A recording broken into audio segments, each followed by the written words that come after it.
Hello students, आप सभी का स्वागत है आप सबके अपने यूट्यूब चैनल मैथ्स विद्यालय पर। आज हम लोग स्टार्ट करेंगे क्लास 9 का फर्स्ट चैप्टर रियल नंबर। ठीक है, स्टार्ट करते हैं। तो सबसे पहले इसमें आएगा रेशनल नंबर।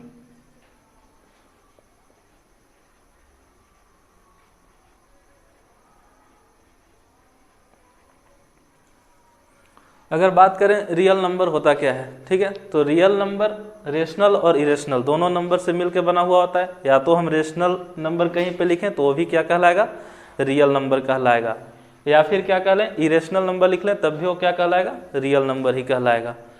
जैसे लिखते हैं यहाँ पे 2/5 एक ऐसा नंबर एक है, ये रेशनल नंबर है। क्यों है उसको समझेंगे थोड़ी देर में। अगर ये 2/5 एक रेशनल नंबर है तो इसको हम रियल नंबर भी कह सकते हैं। ठीक है, एक रियल नंबर हो गया। उसी तरह अगर लिखते हैं √2 एक ऐसा नंबर है, एक इरेशनल नंबर है, इसको भी समझेंगे क्यों इरेशनल है। फिलहाल समझते हैं कि √2 अगर एक इरेशनल नंबर है तो ये क्या है, रियल नंबर है। 2/5 अगर रेशनल नंबर है तो ये भी क्या है, रियल नंबर। यानी कि रियल नंबर अगर देखें तो किससे मिलके बन गया, एक रेशनल नंबर और एक इरेशनल नंबर। रेशनल नंबर भी अगर आ जाए, दुनिया में कोई भी रेशनल नंबर हो जाए, वो सबका सब क्या कहलाएगा, रियल नंबर कहलाएगा। उसी तरह अगर कोई भी इरेशनल नंबर आ जाए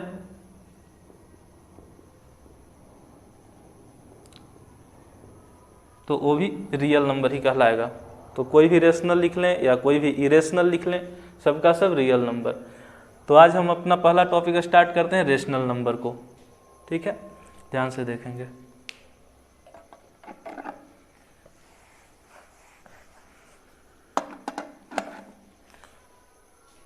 तो कोई भी ऐसा नंबर जो P/Q के फॉर्म में लिखा जा सकता हो, या तो A/B के फॉर्म में लिख लें, जैसे भी कर लें। अगर P/Q के फॉर्म में किसी नंबर को लिखते हैं, यहाँ पे P क्या है, इंटीजर, Q क्या है, इंटीजर। P भी इंटीजर होना चाहिए, Q भी इंटीजर होना चाहिए। इंटीजर के बारे में सबको पता होगा। इंटीजर क्या होता है, जितना भी नेचुरल नंबर है या फिर होल नंबर का बात कर लें, 0 1 2 3 4 5 6 जितना भी होल नंबर है, और नेचुरल नंबर का जो निगेटिव हो जाएगा, -1 -2 -3, वो जो सेट बनेगा यहाँ से 1 2 3 4 5 इन्फिनाइट तक चलते जाएगा, -1 -2 -3 -4, और ये भी इन्फिनाइट तक चलते जाएगा। तो यहाँ से 0 से अगर राइट साइड की तरफ देखें तो सारा पॉजिटिव नंबर मिल रहा है, 0 से लेफ्ट साइड देखें तो सारा निगेटिव नंबर मिल रहा है। तो ये जो पॉजिटिव नंबर्स का सेट और ये निगेटिव नंबर का सेट, और बीच में एक 0 ना ही पॉजिटिव है ना ही निगेटिव है, तो इन सब का सेट मिला के ही क्या बनता है, इंटीजर का सेट बन जाता है। तो बताइए कि 1 भी क्या है, इंटीजर, 0 भी क्या है, इंटीजर, 2 भी क्या है, इंटीजर, 3 भी इंटीजर। इसी तरह -3 भी इंटीजर, -4 भी इंटीजर, -17 अगर कह दें वो भी इंटीजर, अगर 15 कह दिया जाए वो भी इंटीजर। तो ये सारा इंटीजर होगा। तो P और Q जो होगा, कोई भी अगर रेशनल नंबर लिख रहे हैं तो किस फॉर्म में पाया जाएगा, P/Q के फॉर्म में। और उसमें से P और Q दोनों का दोनों क्या होना चाहिए, इंटीजर होना चाहिए। ये जरूरी कंडीशन है कि P भी इंटीजर हो, Q भी इंटीजर हो। अब दूसरा कंडीशन क्या है कि Q 0 के बराबर नहीं हो सकता। ठीक है, P इंटीजर है, Q इंटीजर है, लेकिन Q यानी कि डिनोमिनेटर जो इसका है वो 0 के बराबर नहीं हो सकता है। जैसे लिखें 2/5, तो अगर 2 लिखते हैं तो ये क्या है, एक इंटीजर है, पॉजिटिव इंटीजर है। 5 लिखते हैं, ये भी एक इंटीजर है। और 5 और 0 तो कभी इक्वल होगा नहीं, तो 5 कभी भी 0 के बराबर है नहीं, तो Q इसमें क्या हो गया, 0 के बराबर हुआ नहीं। यानी कि ये रेशनल नंबर बिल्कुल कहा जा सकता है। इसको हम क्या कह सकते हैं, रेशनल नंबर, क्योंकि ये P/Q के भी फॉर्म में है। P यहाँ पे इंटीजर है, Q इंटीजर है, और Q 0 के बराबर नहीं है। तो ये हो गया रेशनल। उसके बाद एक और नंबर लिखते हैं, जैसे -3/8। तो ये भी -3 भी तो एक इंटीजर ही है। -3 कैसा इंटीजर हो गया, निगेटिव इंटीजर हो गया। ये हो गया एक निगेटिव इंटीजर।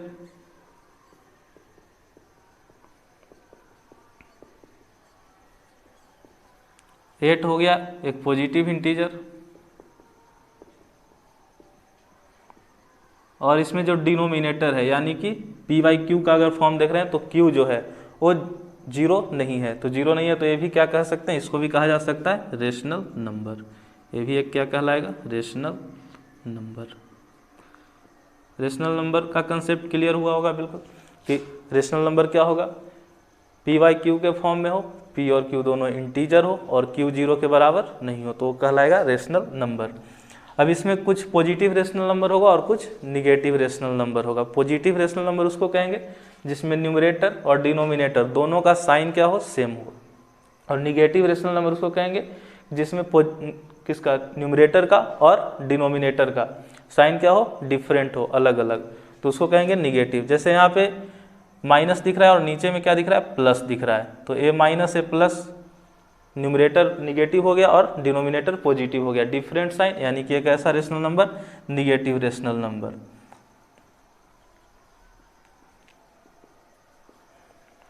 और इसमें देखें तो यहाँ पे प्लस, यहाँ भी प्लस, यानी कि दोनों जगह क्या है, पॉजिटिव, साइन सेम है, तो एक ऐसा रेशनल नंबर हो गया पॉजिटिव रेशनल नंबर।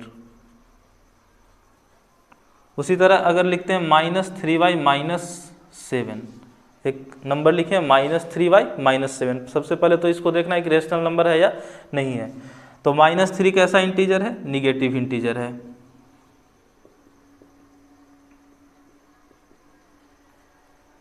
-7 भी कैसा इंटीजर, निगेटिव इंटीजर। तो -3 और -7 दोनों का दोनों इंटीजर हो गया। और अगर -7 के बारे में बात करें तो ये तो 0 के बराबर है नहीं, यानी कि इसका डिनोमिनेटर फिर से 0 नहीं हुआ।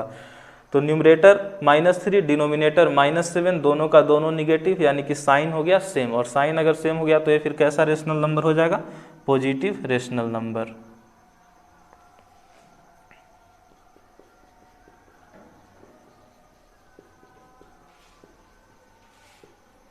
ये हो गया positive rational number.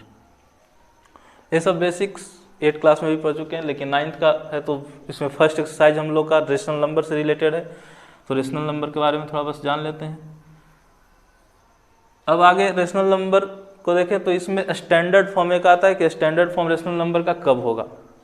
Standard form क्या कहलाता है, अगर कोई भी नंबर अपने सिंपलेस्ट फॉर्म में लिखा हुआ है, यानी कि दो न्यूमरेटर और डिनोमिनेटर दोनों का एचसीएफ अगर कितना आ रहा है, 1 आ रहा है, तो वो स्टैंडर्ड फॉर्म कहा जाएगा किसका, रेशनल नंबर का। समझ सकते हैं इस बात को। जैसे एक लिखते हैं नंबर 3/4, अगर एचसीएफ निकाले न्यूमरेटर और डिनोमिनेटर का तो कितना आ जाएगा, 1 आ जाएगा। इसमें एचसीएफ जो आएगा न्यूमरेटर और डिनोमिनेटर का 1, तो अगर 1 आ रहा है इसका मतलब कि 3/4 किस फॉर्म में है, स्टैंडर्ड फॉर्म में। जैसे निकाल के देखते हैं यहाँ पे एचसीएफ, तो 1 ही आना चाहिए।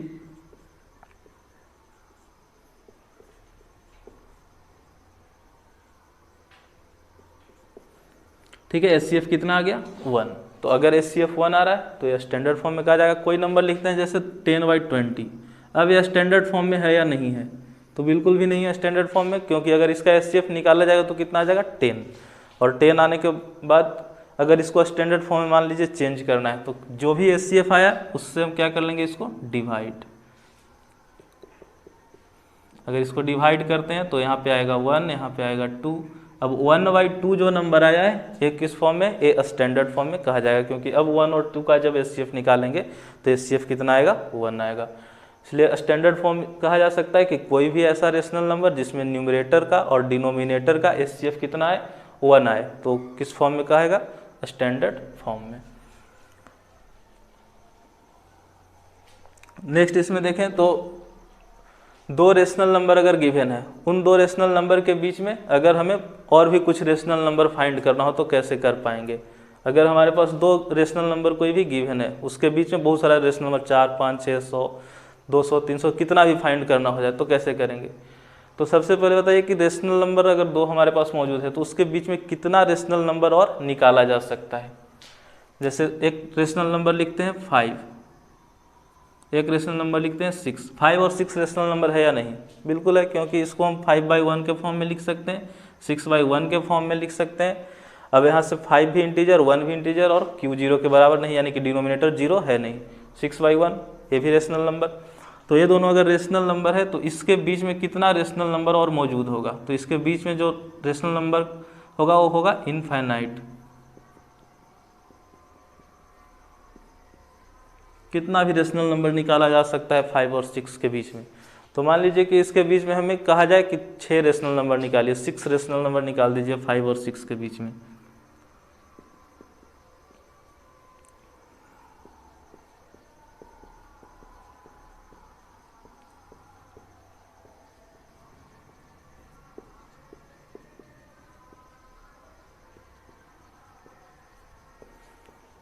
ये क्वेश्चन है, find 6 rational numbers between 5 and 6।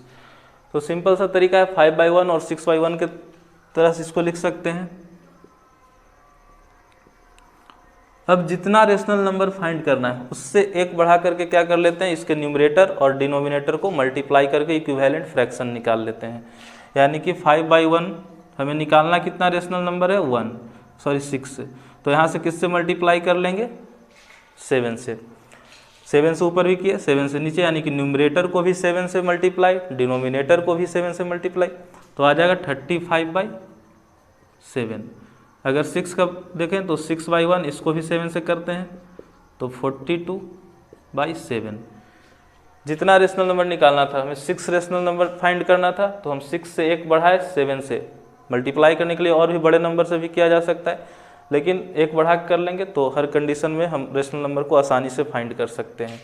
बाकी इसको मल्टीप्लाई करने का ऐसा कोई रूल नहीं है कि इसको एक बढ़ा के ही गुना करना है, और भी किसी नंबर से गुना किया जा सकता है। अब फिर 35/7 42/7 आ गया। इसके बीच में 6 अगर लिखना है रेशनल नंबर तो हम लिख सकते हैं 36/7, 37/7, 38/7, 39/7, 40/7 और 41/7। तो ये आसानी से लिख पाए हम 6 रेशनल नंबर को। इसके बीच में 35 और 42 ये दो नंबर आ गया था, इसके बीच में 36, 37, 38, 39, 40 और 41। बहुत आसानी से लिख लिए इस चीज़ को। क्लियर है इतना? तो नेक्स्ट नंबर लेते हैं 3/4 एंड 5/6। इसके बीच में फाइंड करते हैं 5 रेशनल नंबर्स।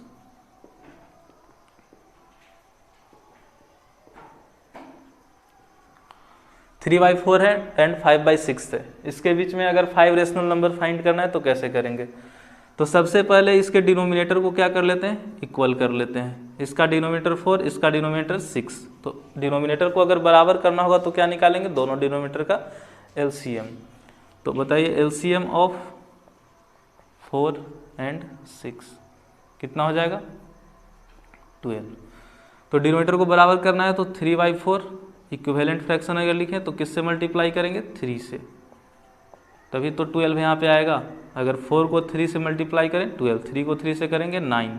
उसी तरह अगर 5/6 है तो इसमें भी 12 लाना है डिनोमिनेटर को, तो इसको मल्टीप्लाई करेंगे 2 से, तो आ जाएगा 10/12। अब हमें दो इक्विवेलेंट फ्रैक्शन निकालिए 3/4 के और 5/6 के। 3/4 के इक्विवेलेंट में 9/12 आ गया और 5/6 के इक्विवेलेंट में 10/12 आ गया। अब इसके बीच में अगर 5 रेशनल नंबर फाइंड करना, तो अभी सीखे कि जितना रेशनल नंबर हमें फाइंड करना है उससे जस्ट एक बढ़ा के मल्टीप्लाई कर लेना है, आसानी से निकल जाएगा। तो अगर 5 निकालना है तो 6 से क्या कर लेते हैं, दोनों ही फ्रैक्शन को यानी दोनों रेशनल नंबर को हम मल्टीप्लाई कर लेते हैं 6 से। तो करेंगे 9/12 इंटू 6 कितना आ जाएगा, 54/72। और अगर सेकंड देखें 10/12, इसको भी कर लेते हैं 6 से मल्टीप्लाई, तो 60/72। तो एक आ गया 54/72, एक आ गया 60/72। इन दोनों के बीच में अब हमें 5 रेशनल नंबर लिखना है, तो लिख लेंगे 5 रेशनल नंबर्स।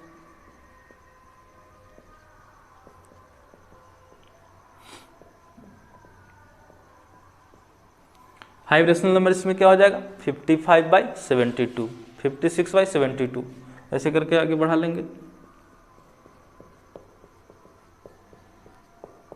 57/72, 58/72। ये हो गया 5 रेशनल नंबर किसके किसके बीच, 3/4 एंड 5/6 के बीच। तो अब उम्मीद है आ गया होगा रेशनल नंबर निकालना। किसी भी दो रेशनल नंबर अगर दिया रहे कोई भी, उसके बीच में अगर बहुत सारा रेशनल नंबर निकालना हो, कितना भी निकालना हो, 100 भी निकालना हो, तो आसानी से निकाल सकते हैं। इस तरह से सबसे पहला काम, अगर डिनोमिनेटर इक्वल है तब तो कोई दिक्कत नहीं, हमें वहाँ पे सीधा सीधा मल्टीप्लाई कर लेना जितना निकालना है उससे बढ़ा के। लेकिन अगर डिनोमिनेटर इक्वल नहीं है तो पहले डिनोमिनेटर को क्या कर लेना है, इक्वल कर लेना है।